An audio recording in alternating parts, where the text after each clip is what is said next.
Bonjour, bonjour les petits chats, j'espère que vous allez bien.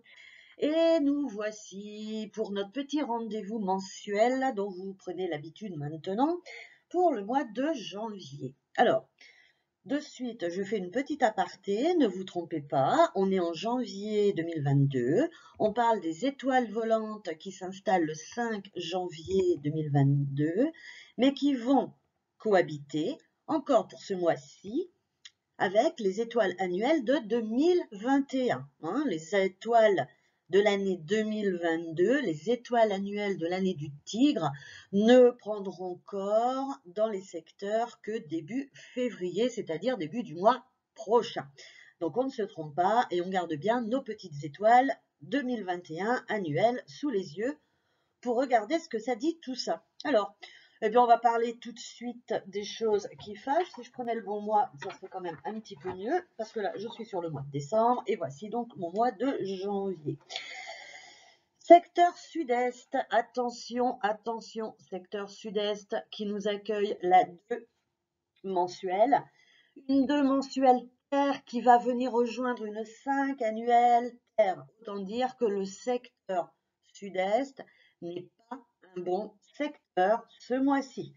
Faites attention aussi, ça va dépendre bien évidemment des étoiles volantes de période que vous avez, mais si vous y avez une 8 ou une 9, ou même une 5 ou une 2, c'est la cata. Pas mieux si c'est une 3 ou une 4, malheureusement, ça veut dire que ça nous enlève déjà pas mal de possibilités d'avoir un secteur sud-est exploitable ce mois-ci. Voilà, donc le secteur sud-est, eh ben, ma foi, c'est fait. Voyons vite fait un petit peu ce qui va se passer dans les autres secteurs. Donc on a une étoile 3 qui se place au centre. Ma foi, elle va y être très bien, comme le mois dernier où on avait une 4, ça ne nous pose pas de soucis.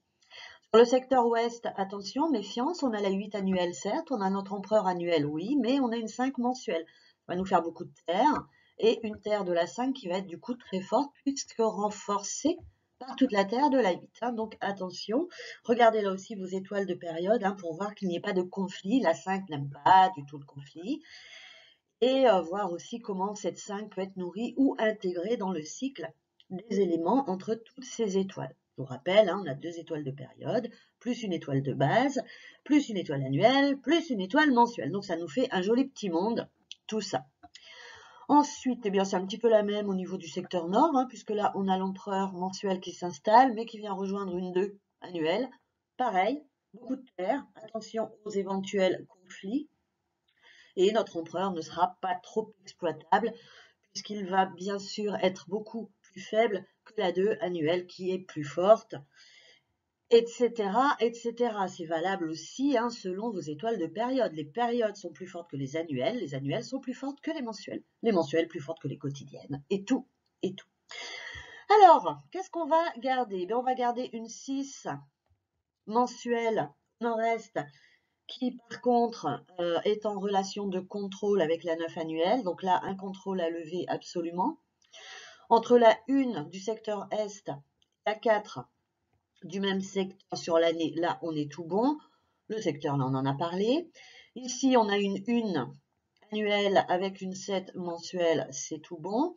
Ici, on a une 3 annuelle avec une 9, c'est bon. Ça, on en a parlé, ça, on en a parlé. Et il nous reste donc le secteur nord-ouest qui va avoir aussi un contrôle entre une 4 bois et une 7 annuelle métal.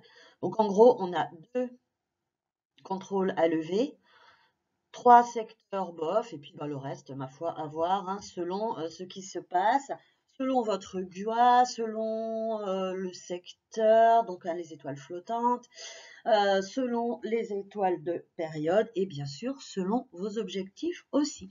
On ne va pas chercher la même chose vers une 7 métal quand on essaye d'attirer son côté Shang-Chi, ses qualités, que dans une 6. Ça vaut être métal et métal, ce n'est pas la même chose.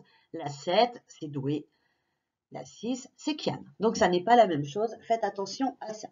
Sur ce, eh bien, je vous souhaite une très, très, très belle année 2022 sous couvert du calendrier grégorien classique. J'aurai l'occasion de vous souhaiter une belle année 2022 du tigre au dos, mais ça, c'est pour le mois prochain.